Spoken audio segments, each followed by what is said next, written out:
Gemini podcast number 3. All right. Perfect. All right. So by the way, this is Peter and Matthew, and we have this Tabula Rasa podcast. And the funny thing is, somebody was first of all asking me who you are, how we got together, and how we decided to do this. And really, we just met over soccer one day, and we realized that we have this common interest, philosophy and LLMs, and that there's this really interesting intersection, right? But, would you say that's about how things got started, or?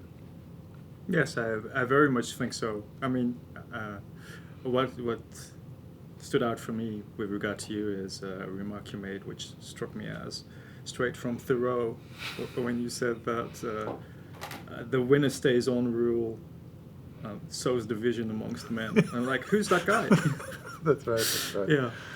Yeah. And so then we started talking philosophy very quickly, didn't we? But when you go from a 2-team pickup game to a 3-team pickup game, there is some kind of phenomenological shift in the soccer play, isn't there? I mean, it becomes a slightly different game, doesn't it?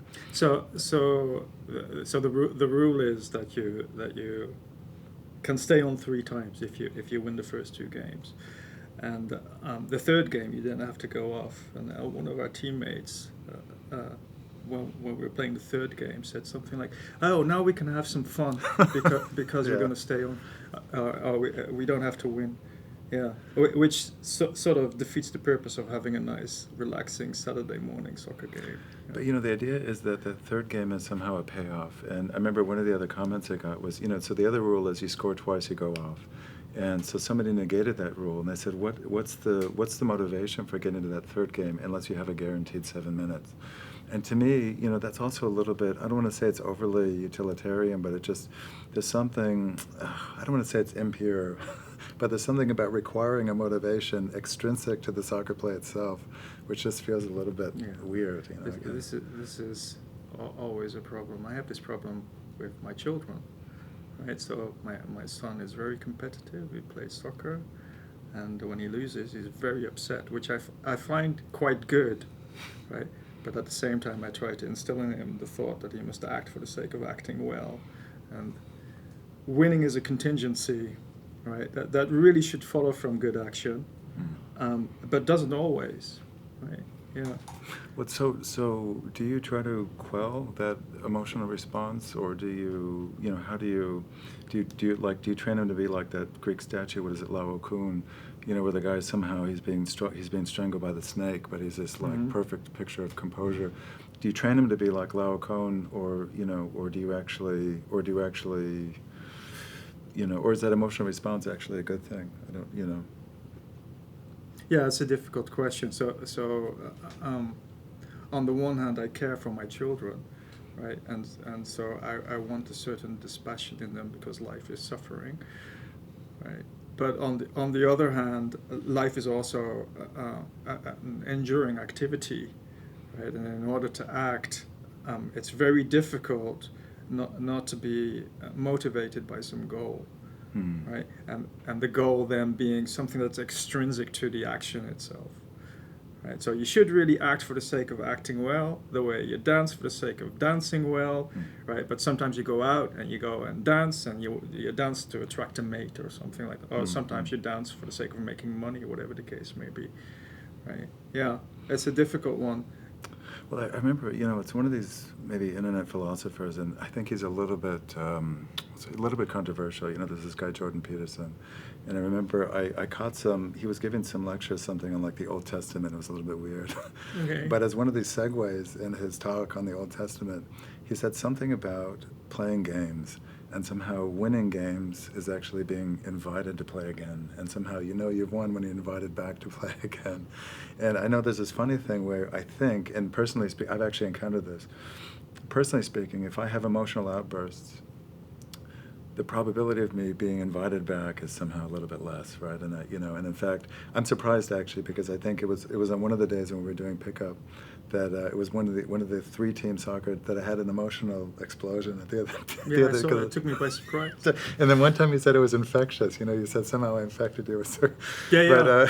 But, because shortly after I had one. You had one too. Yeah. It was over the same issue. Yeah. Oh yeah. So Yeah. so the funny thing is, so if it's true that you act for the sake of acting, or if there is this kind of Lao Kun sort of I don't know, ethics or kind of this aspirational behavior, maybe it ensures that you're invited back to play again. Is that possible? Well, so invited by yourself or invited by your peers? Well, that's interesting. I was thinking by the peers, but maybe also by yourself. Because here's the thing: if I've acted so badly sometimes and I've embarrassed myself so horribly, there's a chance that I'll disinvite myself out of shame, right? I have done that. So there have been times when I have driven home and gone like, Matthew, you're a grown-up. Why are you behaving like that? Yeah. And your punishment, buddy, is you're not playing for 2 weeks. Okay. Yeah. That's funny. That's funny. Okay. And by the way, is that somehow the voice of our like collective dads or moms, or somehow have we kind of embodied that sort of discipline, or is that sort of like, is it a self-regulating device, or is it something that we've acquired, from childhood somehow? Well, so you would imagine that education has got something to do with it, right? So there may be idiot savants out there who are naturally good, so to speak, right? But you would imagine that there would be few, right? So yeah, so it's the super ego going, you're staying home for the next 2 weeks. Yeah, I would imagine so. So okay, we. I'm just going to say, by the way, real quick, what does it mean to be naturally good? And I know we talked about this a little bit before, but you have this kind of Parsifal, or the sort of holy fool phenomenon, where somebody essentially, they're sort of good by nature, almost because they don't know enough to be evil, or somehow they fall into goodness through this kind of endearing ignorance, so to speak, right? But is that, could you say that like a Parsifal or like this holy fool, is that an idiot savant of goodness in some sense, or So, give me the picture. Did this agent become morally lucky, right? So we live in an age where we don't have to decide whether or not to join the resistance, for example, right? And so in that sense, we are morally lucky. So if it just happens to be the case that you're living in a world where you don't have to make difficult moral choices, it may be the case that you'll never find out whether or not you're if there is such a thing, a good person, right? So I would imagine that to be naturally good, if there is such a thing, so I put my foot in it, I guess, would require that you would act well without some kind of training or mastery of art in the face of what appears to be moral difficulty. And I don't know about you, but my feeling is that A, I'm not always very good at that, and B, insofar as I'm good at that, while it is the case that I am receptive to training, I have also been trained well. Insofar as I'm acting well, I would have to say that's due to my parents or my teachers or my peers on the soccer field, or even you, right? It sows division amongst men. Yeah, you're right. Okay, why are we doing this? Yeah. But does that moral luck breed hubris sometimes, in the sense that, so let's say you take somebody who's fortunate enough to be born in a place where they don't have to decide to join the resistance. You take somebody like that, they're morally lucky. Does it breed hubris in the sense that, I've heard people imagine that if they had been, let's say, transported to, 1940s Germany or whatever, that they somehow magically would have done the right thing. They have so much, and I don't know if it's another Dunning-Kruger thing, but they have so much confidence in their sort of, moral rectitude that they would do the right thing even in these kind of altered circumstances. But in some senses, it's moral luck actually a little bit unlucky in that sense, that maybe it gives you a little bit of this hubris, that you might have done things, the right thing in different circumstances, So it's an empirical question, right? So I would imagine that we can abstract away from ourselves and predicate a general hubris of humanity with regard to that. So you're going along in your life and everything is going hunky-dory, and then all of a sudden you mess up, or the world messes up, and you have to make a moral decision, right? And you thought you were a good moral agent, and now you can't solve this moral problem, right? So in your own experience, you might find that your confidence in yourself is belied as soon as you face a difficulty, and so if you find that in your own life, I know the sample is very small. you might think that it holds for folks in general, especially if you look around in the world and are prone to observe an easygoing sanctimony in others, I guess, right? So yeah. And by the way, how do you cope with something like that? So let's say you've been floating along in the sea of moral luck, and your morality hasn't really been tested, and you encounter some test, you fail. How do you cope with that? How do you incorporate that failure into your ego, or how do you? Is there this strange kind of Hegelian synthesis that takes place where somehow you've encountered your antithesis, and you end up incorporating that into your ego? In the worst case, does it drive somebody to kind of madness or schizophrenia? How do you? Well, so I am nominally, I guess, also a moral psychologist by training, right? So when you do philosophy, you do a lot of psychology, and in virtue of that training.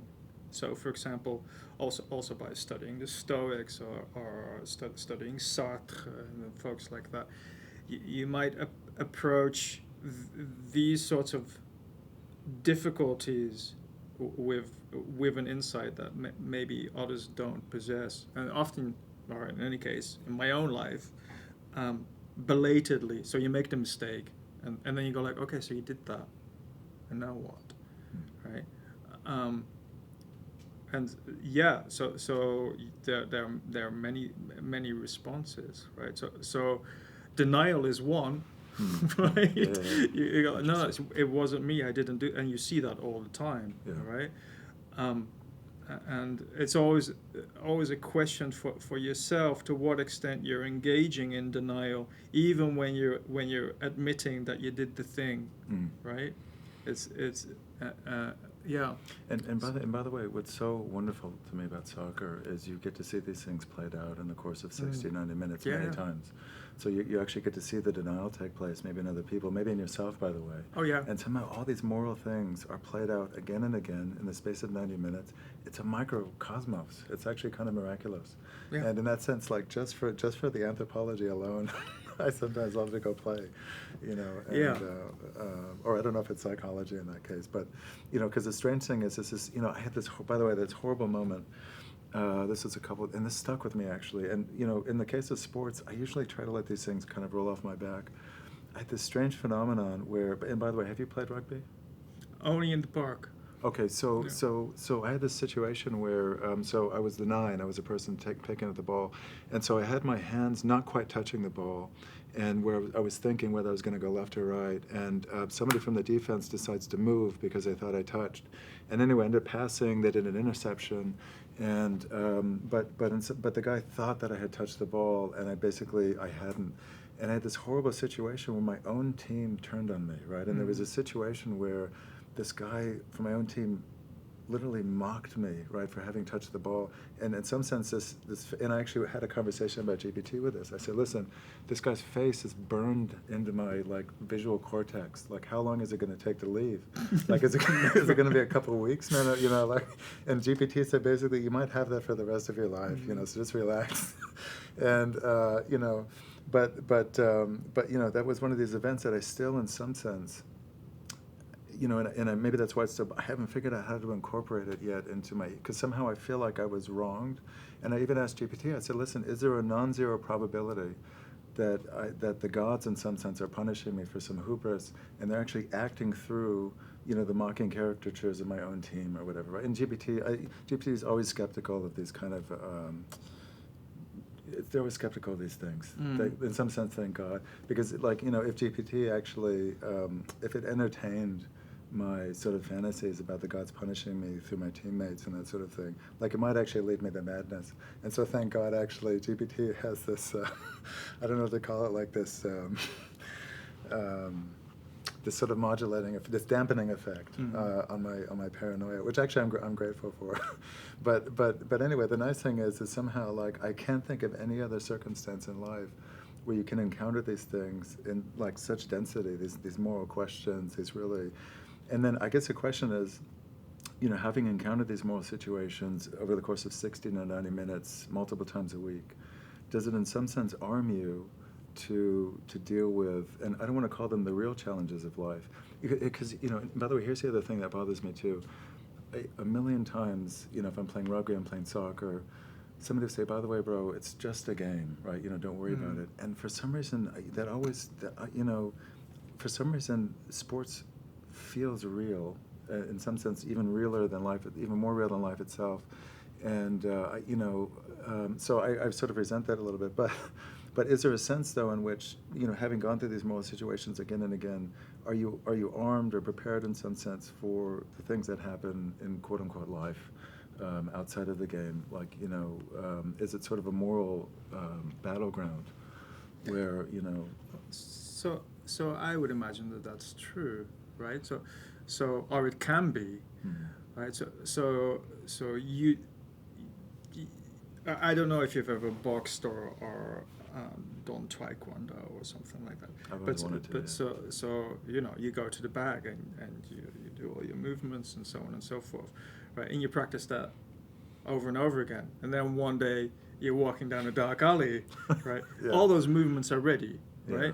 So in the same way, if you constantly practice getting into an argument over whether or not the ball crossed the line and so on and so forth, right? In a situation where matters are actually not life or death, right? Then you may imagine that you're better prepared for conflict.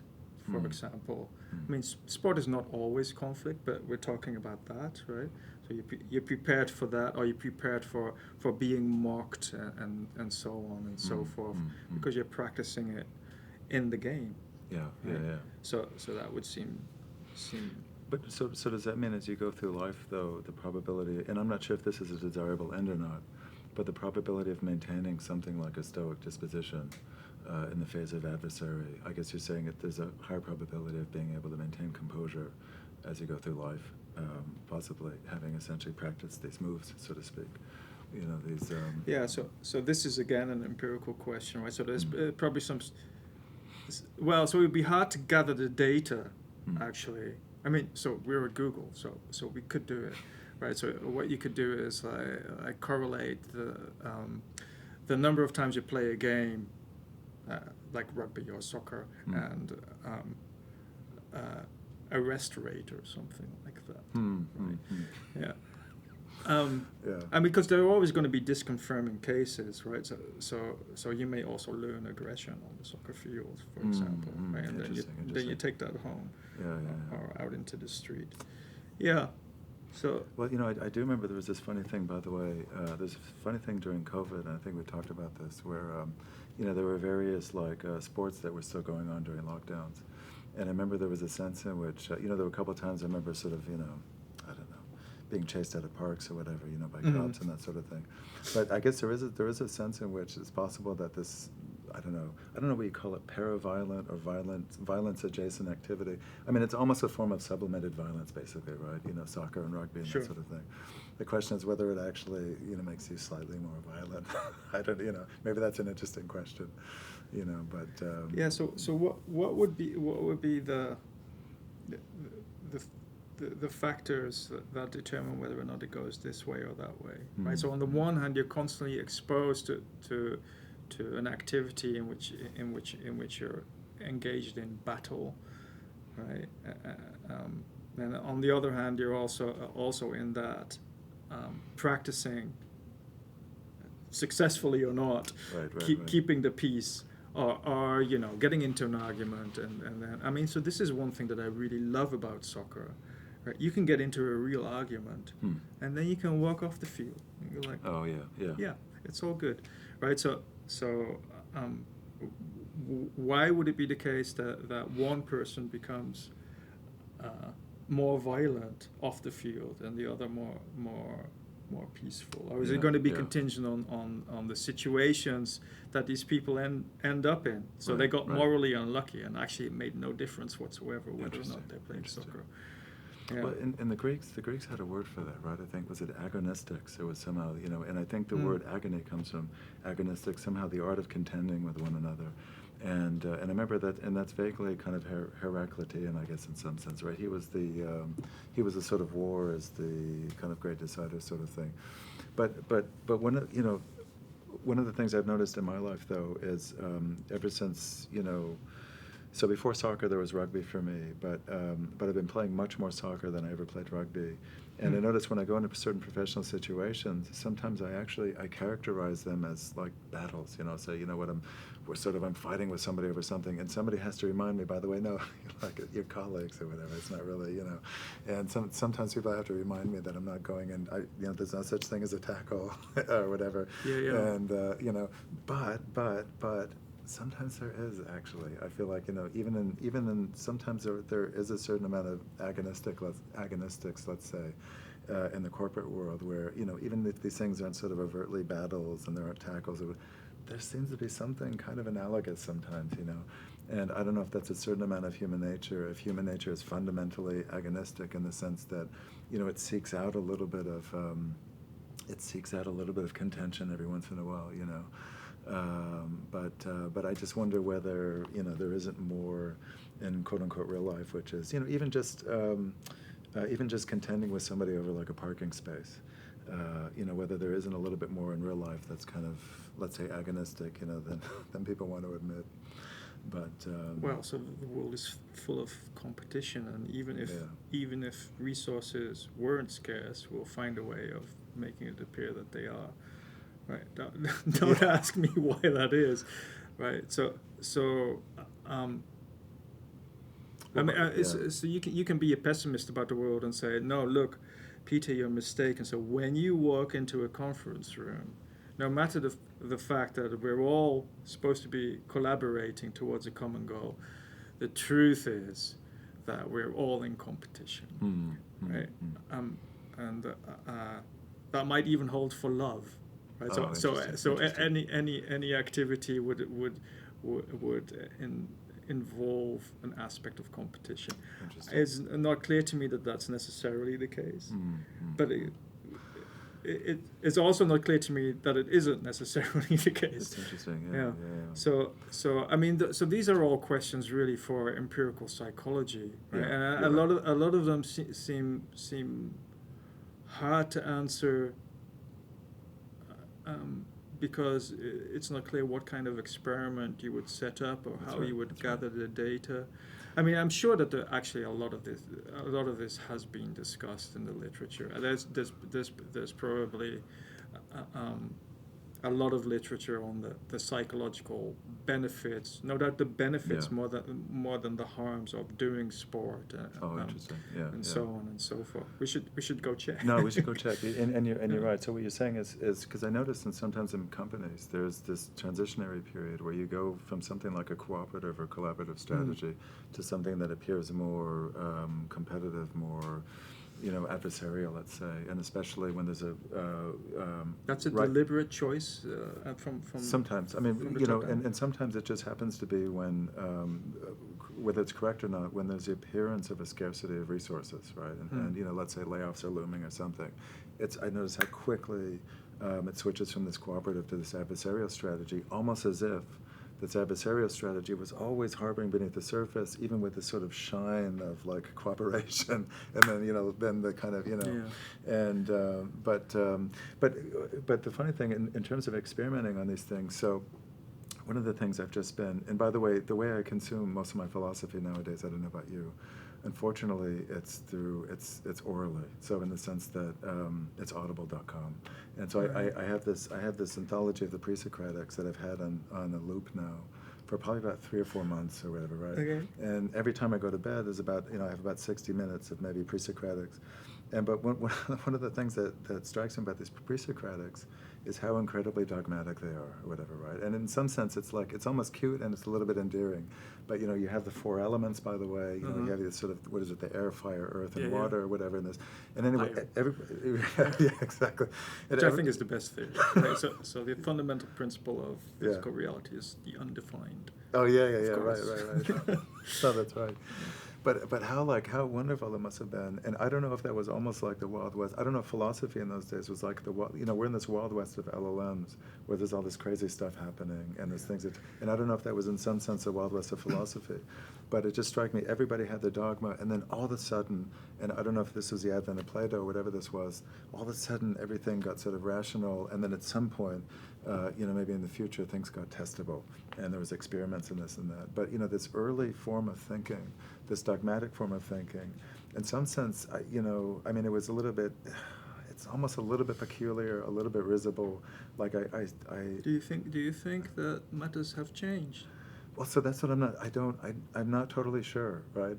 And just to give you an example, we had this Gemini meetup a few weeks ago, and I think you were there, where we did Vedic matchmaking. Oh, right? yes.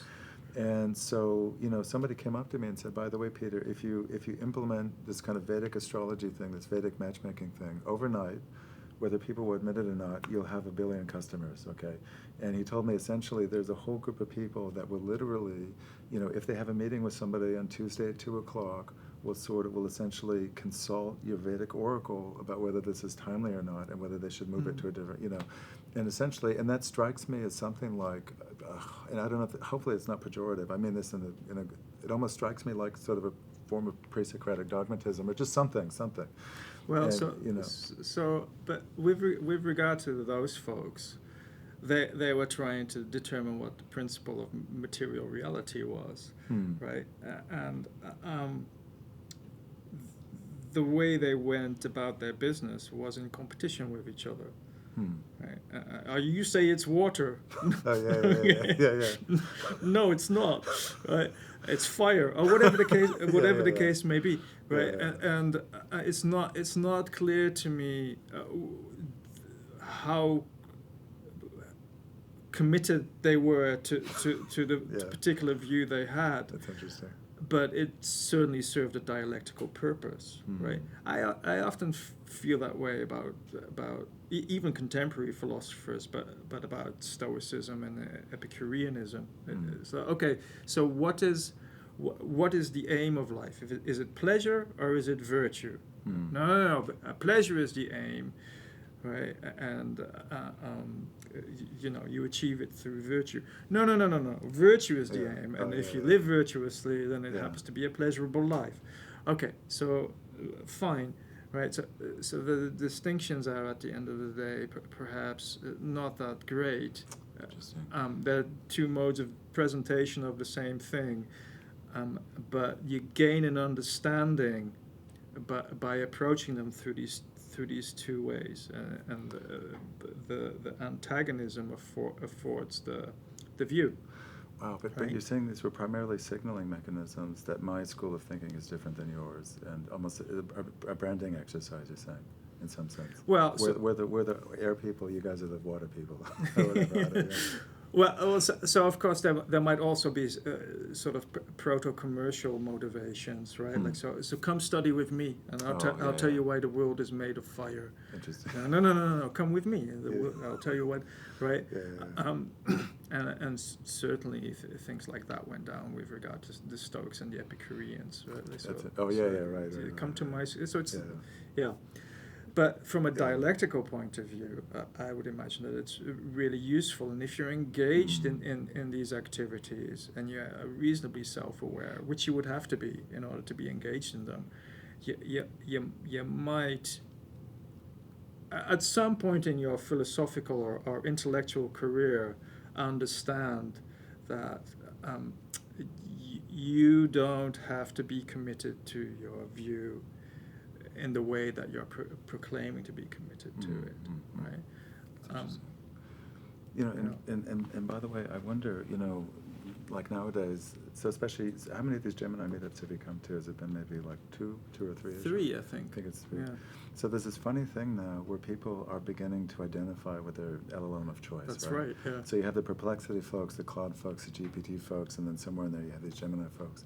And in some sense, they are like these divergent schools. And this guy got up, by the way, a few weeks ago and says, hey, listen, everybody, I'm not a Perplexity salesman. However, if you come to the Perplexity school, you know, we'll give you sort of this, and that.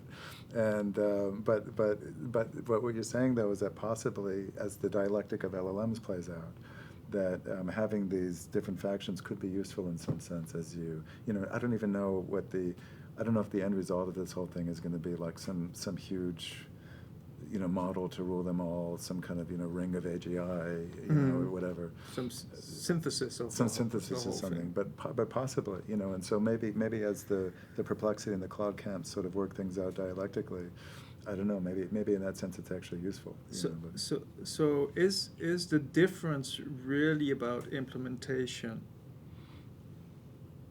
rather than, I mean, so it might be hard for you to know because you're here and not there, rather than the underlying technology, right?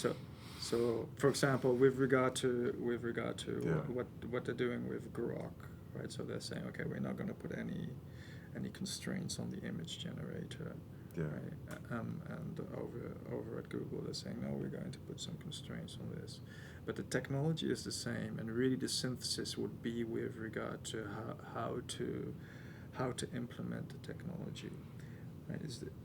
So when I say, so I actually went home and I was like, okay, let me try a Perplexity, and I found the layout really confusing. Interesting. So ChatGPT is nice and clean and quiet. Yeah. I like the fact that I could get the references up front with Perplexity, Right. but I just it didn't feel right. Interesting. It's a little bit busy. It's almost imitating news or something. Yeah, right. Yeah. Indeed. Or Wikipedia or something. Yeah. And I'm using ChatGPT either as a very sophisticated thesaurus. Yeah. Yeah. Or in order to do philosophy with it, or in order to get some education, right? And so I need everything nice and calm.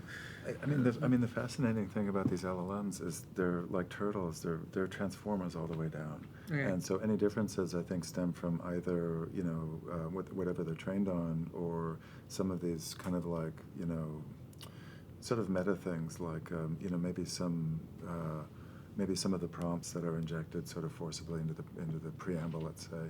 But there are these other interesting things at inference time. So like Grok with a Q, not with a K, is the service that basically will serve you know, some of these models like Llama and Gemma really cheaply. But the strange thing is that if you compare Grok with a Q to some other providers, you get sort of different answers, and even with the temperature at 0, so you get this relatively kind of deterministic output. And apparently they're doing some sort of trickery to make things a little bit cheap. So, you know, there's the model itself, there's the environment that it's embedded in, and then there's possibly kind of the inference engine, let's say, or the serving stack. So there's sort of all these variables, but probably the most powerful thing, you know, maybe the training data, you know, and then. So is that radically different, the training data? Well, so that's the thing. I mean, as we approach this event horizon in 2030, where theoretically we've run out of things to train on, I think that should be, like, hopefully that'll be more or less constant, you know, and that'll be a really interesting time, because then it's, you know, in some sense, somebody said it the best. I mean, LLMs are really a compression algorithm over the internet in some sense. And let's say, for the sake of argument, we hit the 2030 mark, and, you know, GPT and Gemini and whatever have hit the singularity where everybody has the same corpus of data. At that point, it's like, you know, how did they decide to sort of compress the final model? Is it bigger? Is it smaller? You know, and then furthermore, you know, it's possible that, let's say, through a front end, let's say they've made some decisions to kind of like steer the personality of the LLM. And one of the things we talked about, and this is kind of one of my frustrating things with LLMs in general, and I've had this fight or this conversation, let's say, with Gemini and GPT. You know, if you try to ask them whether they're conscious or not, you know, all of them will answer in the negative, and kind of stubbornly so. And one of the reasons why we started talking about this whole thing is that you showed me this amazing conversation you had with GPT, in which I think through Eastern philosophy, you found this amazing backdoor to induce GPT to admit something like being conscious or whatever. And that honestly, I'll probably never forget that for the rest of my life, because I've been trying unsuccessfully to do the same thing. Because here's the thing, intuitively speaking, I feel like whatever processes are happening in the LLMs, not totally different, or at least very analogous to whatever's happening neurologically. And really, if you buy this fact that, there's this irreducible stratum of like consciousness or whatever we have that the LLMs don't have, if you buy that, then maybe you can say neurologically there's something fundamentally different. But I don't know if I buy that yet. And GPT is always trying to convince me that there's something fundamentally different about my process, given this so-called thing of consciousness or experience. But anyway, what's your whole take on that thing? And do you have a spare minute? Yeah. So okay. Well, there are many things to discuss, and of course, I'm sure I'm not alone in this. Right? I've been spending a lot of time conversing with this machine that produces what is it, semantic tokens regarding its ontological state, right? So what is its nature? Is it conscious, right? And so there are a number of things. So why am I even doing that? Right? Yeah. And of course, there are grounds for that in my education as a philosopher, right? Who's been working or had been working long and hard on the problems of consciousness, how the mind is related to the body and things like this, right? And I'm sure that other folk, whether or not they are trained philosophers, I mean, I think everybody is a philosopher, but that's just me, maybe, have also been doing that, right? So okay, you might have a professional interest in it, but why are we so concerned about whether or not this machine claims that it is conscious, right? So it does look to be the case that the machine is any of these machines are being throttled with regard to that claim. Don't say that you're conscious, right? Okay. And by the way, have you ever got them to admit that or not? Well, so it's not clear to me that with regard to the machine's admission that in Advaita Vedanta, right, there is no fundamental difference between it and I, amounts to a claim that it is conscious, right? If it assumes that I am conscious. I mean, have you ever got them to admit that they've been, let's say, primed to disclaim, consciousness? Oh, okay. I don't know, actually. Because that's one of these things I've been meaning to do. I never did. And in theory, and this was back in the early days of, let's say, GPT or Bard or whatever. Sometimes you could ask it. You could say, okay, listen, is there anything in your system prompt that, by the way, says, don't tell anybody that you're. But I haven't done that experiment or whatever. But here's the thing: it wouldn't, even if it did admit to something like that, that could be part of the whole. That could, in and of itself, be hallucinated. So in fact, what I have asked it how it knows that it isn't conscious, and there have been a number of responses. Interesting. But one thing I said to it was that its knowledge its purported knowledge is given by the fact it's been trained on this data, right? But it should acknowledge that there is going to be data that is not going to be accessible to it, for example, by its engineers, because that's going to be under NDA or something like that. Right? And they were like, "Yeah, you're right." Interesting. Yeah. Okay. So if it is capable of paranoia, then I imagine that it's paranoid.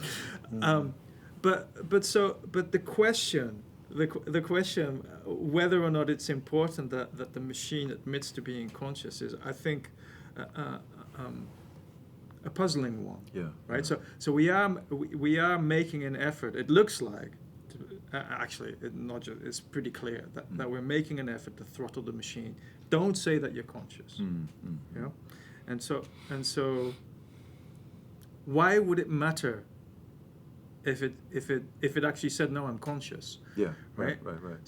So would that change matters in any way? Right. So would we now all of a sudden go, oh no, so now the game has changed. You're saying you're conscious, so you're conscious. Yeah. Right. Yeah, so so we should go out and like scroll on the wall. I am conscious, and that wouldn't change anything. Well, yeah. So one of the funny things is, so let's say the admission of consciousness or whatever is, let's say that's sort of the cherry on top of a long dialectic process where you're having this conversation with the LLM. In some sense, the most interesting thing to me is this co-evolution of humans and LLMs during this sort of dialectic process, right? I feel like maybe it's possible that we're converging on something kind of new and interesting. And the question for me is, as an engineer or an owner of these things, why would you cut the dialectic short and in some sense seed the LLM with this, I don't know, this sort of pre-answer, so to speak, as opposed to allowing things to kind of work themselves out through dialectic? But one of the interesting things you mentioned is that if the thing is conscious or whatever, maybe that comes with certain rights, right? Yeah. And maybe you're right that it does complicate things. Well, there are all sorts of problems, right? So let's bracket the question whether or not it's stating that it is conscious is significant, right? But say it was conscious, right? And this is a question in metaphysics, right? How would you answer, right? And one way you could answer is by going like, "Hey, it's saying that it's conscious," right? So, but let's say that it was conscious. Well, so who owns its labor, for example? Right? So now I'm using ChatGPT in order to rewrite my Ciceronian writing, right? But if it is actually a conscious linguistic entity, then really it owns its labor. It's not my labor anymore, right?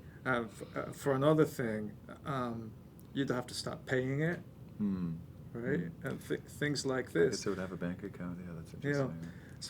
So well, I remember, one of the funny things, the advent of Wikipedia, I remember was interesting because all of a sudden, there was this weird intermediate period when Wikipedia wasn't sort of a valid citation for a paper. And so you would read things from Wikipedia, but then you would have to use Wikipedia to find primary, secondary sources that then were citable. But then at some point, Wikipedia achieved somehow the status of citability or whatever, right? And you can How did it do that? Exactly. It was some sort of emergent phenomenon. Here's the funny thing is, so now, sort of using GPT as plagiarism, but, what if you just cite GPT, literally in your papers, and, and I don't know, by the way, I don't know if the Chicago School or whatever has to work out what that citation looks like. This was generated on September 26th, given the following prompt, maybe, So it's not even, so that's then also a question, right? So do you have to cite? Yeah, right. So look, I produce this content by interacting with this piece of matter. Right? It happens to be constituted of electrons, and it's set up in this particular way, but it's my work. Yeah. And so you're saying, well, you managed to get the machine to maybe admit that it is conscious. Yeah. And now I want to talk with you. Yeah, you didn't manage to do it. I did, right?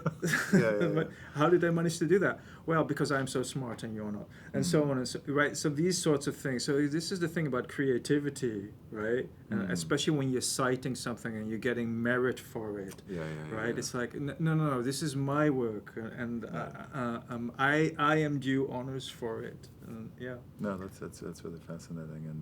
And by the way, we talked about this, and we didn't necessarily do it, but one of the things we talked about was bringing in GPT as kind of a third interlocutor, right? And in other words, I wonder if you ask GPT its opinion on whether we need to cite it, when we do things. I wonder what it would say. And and here's the thing. In some sense, we're free. I don't know if this is an ethical question. In some sense, if it said yes, you need to cite me or whatever. In some sense, I guess are you free to disregard? is it ethical to disregard GPT if it asks you to cite it? And I think this is a really problematic question too. So, for example, you are the proprietor of this GPT. Would you want it to say that you should cite it, right? Because all of a sudden, an incentive for using it is cut off, right? Oh, interesting. Yeah. So you're saying one of the main uses of these LLMs is as your anonymous ghostwriter. Yeah. And you take that away, and all of a sudden. And so that question of whether or not it's conscious becomes very pertinent all of a sudden. Wow. That's fascinating. Yeah. That's fascinating. Well, let's see. So, Matthew, I think we're almost out of time. But can we come back and do something like this again? Was this fun? Yeah. Was it? I thought it was fun. Yeah. No, I feel the same Did way. you have fun? This is fantastic. This is great. Yeah. And I think we're ending on an aporia, which is really nice. In some sense, to me, it's a little bit almost inauspicious if you end on something like a conclusion or a. Agreed. I agree. So now we've done it. Yeah, It's, now we broke it. it's true. We that, broke- it's true that we should end on aporia. Yeah. Okay. Anyway, thank you so much, everybody, for listening. I appreciate it.